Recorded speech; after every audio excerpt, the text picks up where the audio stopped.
In the first part, we learned how simply changing the bass note of chords, known as slash chords, can completely change their sound and function in a chord progression. But what if we want to play higher up the neck using movable chord shapes? This lesson will show you how to find alternate bass versions of those familiar chord shapes all over the neck, and really open up your songwriting and improvisation ideas. Starting with major chords, here we have a standard open E major shape with the root of E in the bass. All we're going to do is move the bass up 4 fret positions. This puts the bass on the major third of the chord. We can then build the following shape on this new bass position.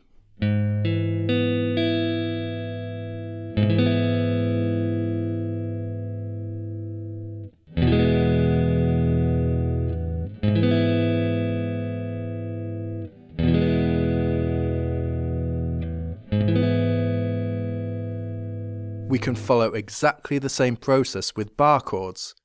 Take F major for example. Again, move the bass 6th string up by 4 frets and build the new shape there.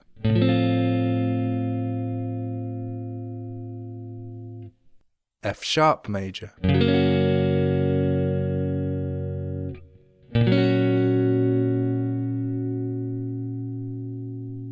And so on up the neck. Practice visualizing the alternate bass shape as 4 frets up from the original bar chord position.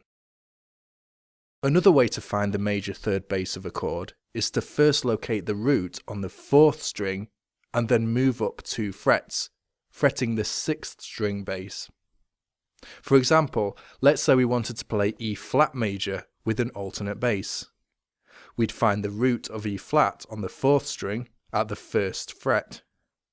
Then simply move up 2 frets and build the alternate bass shape there.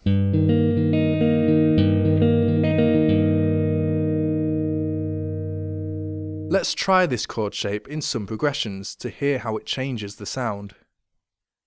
Let's say we had a progression of E major, F sharp major, A major.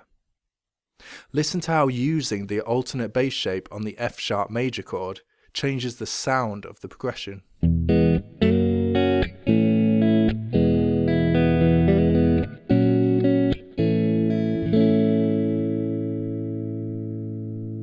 The reason it sounds different is because we've changed the bass sequence that underlies the chord changes. Some other examples.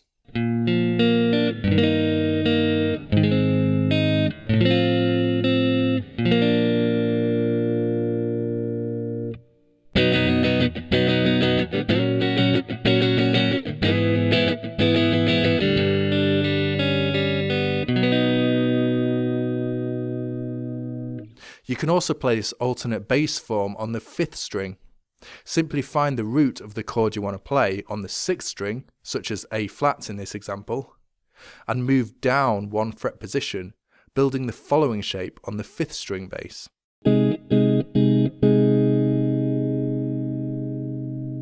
You can find tabbed examples of using these shapes in progressions on the lesson page. We can also use the 5th of the chord in the bass for more variation. One easy way to find the 5th is to first locate the root of the chord on the A string, such as this C sharp major root. The 5th lies on the string below at the same fret.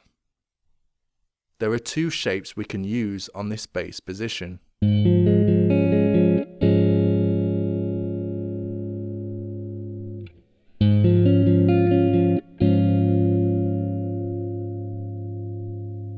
Let's hear an example of this in action.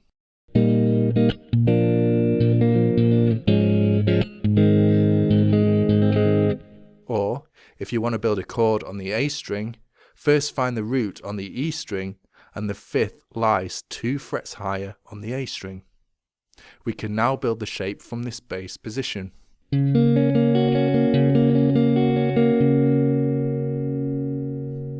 For this example, I'm going to throw in a minor chord.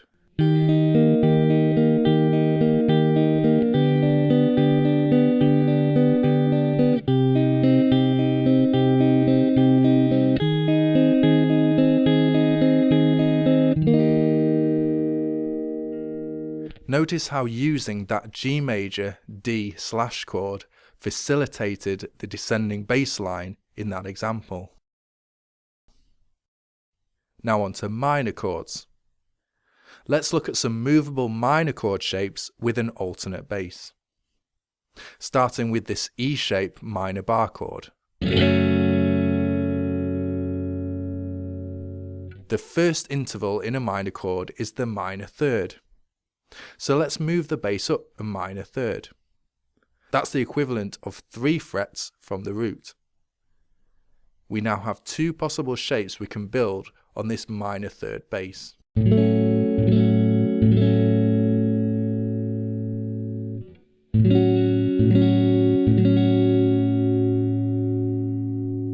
Take a listen to this simple example where we change a standard minor chord to a minor slash chord using the minor third bass.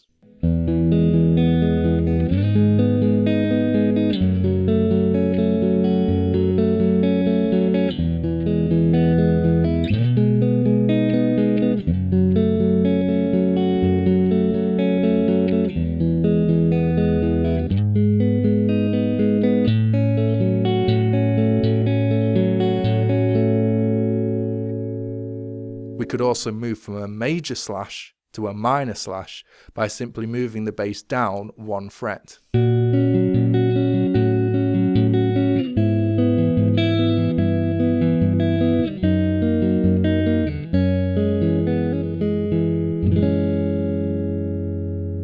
Or move from a 5th based major chord to a 3rd based minor chord.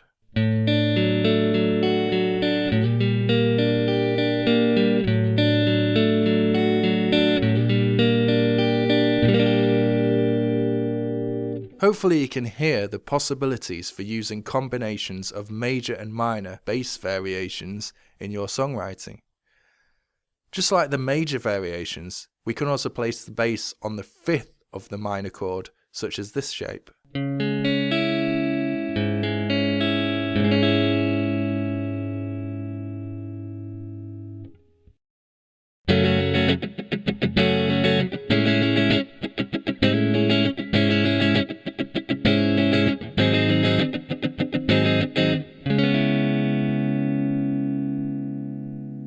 In the next part, we'll look at how using 7th chords can provide us with even more alternate bass voicings.